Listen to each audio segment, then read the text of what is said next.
Hello बच्चों, इस सवाल में बोला है when a certain quantity of liquid bismuth is at its melting point of 271 degree Celsius is transferred to a calorimeter containing oil. The temperature of oil rises from 13.4 to 28.5 degree Celsius. When the experiment is repeated under identical conditions, except that bismuth is in solid form, the temperature of oil rises to 19 degree Celsius. If the specific heat of bismuth is 0.134 joule per gram per degree Celsius, find the latent heat of fusion of bismuth. तो पहले case में अपन ये देख सकते हैं कि जब इस ऑयल में बिस्मथ को डाला गया तो बिस्मथ लिक्विड फॉर्म में था। तो सबसे पहले वो लिक्विड बिस्मथ पहले सॉलिड बनेगा एंड देन वो उसका टेम्परेचर जो है वो गिरेगा, राइट। और सेकंड केस में अपन ने सॉलिड बिस्मथ ही डाला था, सेम उसमें सॉलिड डाला था। तो सॉलिड बिस्मथ डालने से होगा क्या, अब इसमें फेस ट्रांसफॉर्म वाला केस नहीं आएगा, ये वाला केस इसमें नहीं आएगा यहाँ पे, ठीक है। तो दो केस ऐसे बनाएंगे और एनर्जी ट्रांसफ़र की इक्वेशन लिखेंगे और ये सॉल्व हो जाएगा, ठीक है। तो पहले केस में जो ऑयल है वो ऑयल 13.4 डिग्री से लेके 28.5 डिग्री का टेम्परेचर राइज दिखाता है, ठीक है। तो अपन सोचते हैं कुछ मास of oil into specific heat of oil into 28.5 minus 13.4। तो ये ऑयल का टेम्परेचर राइज हुआ हीट एनर्जी लेके। अच्छा, इस तरफ में क्या हुआ, बिस्मथ जो है वो लिक्विड से पहले सॉलिड बनेगा।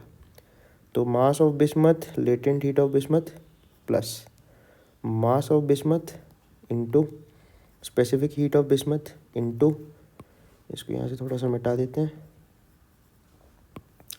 Into delta T. 271 ही उसका मेल्टिंग पॉइंट था, वहाँ से लेके वो 28.5 पे आएगा ऑयल के साथ इक्विलिब्रियम में, ठीक है।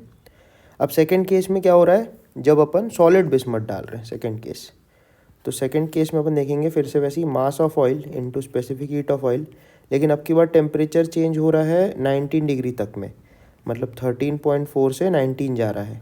तो अपन लिखेंगे 19 माइनस 13.4 इक्वल्स टू, इस बार आएगा mass of bismuth into specific heat of bismuth into 271 minus 90। तो ऐसे आपको दो इक्वेशंस मिलेंगी, ठीक है। अब इन दोनों को ना आप डिवाइड करो तो उससे फ़ायदा क्या होगा, ये सब कट हो जाएगा।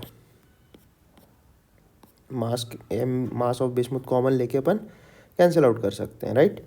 तो इसको अपन थोड़ा सा सॉल्व अगर करेंगे तो यहाँ पे बनेगा 28.5 minus 13.4 divided by 19 minus 13.4 LB plus SB की वैल्यू डाल देते हैं 0.134 into 271 minus 28.5 divided by 0.134 271 minus 19, ठीक है।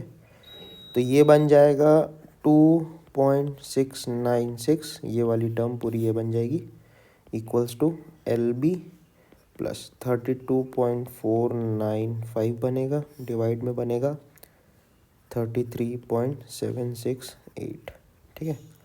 तो इसको ऊपर को दा दो तो ये बन जाएगा 91.038 इक्वल्स टू LB प्लस 32.495।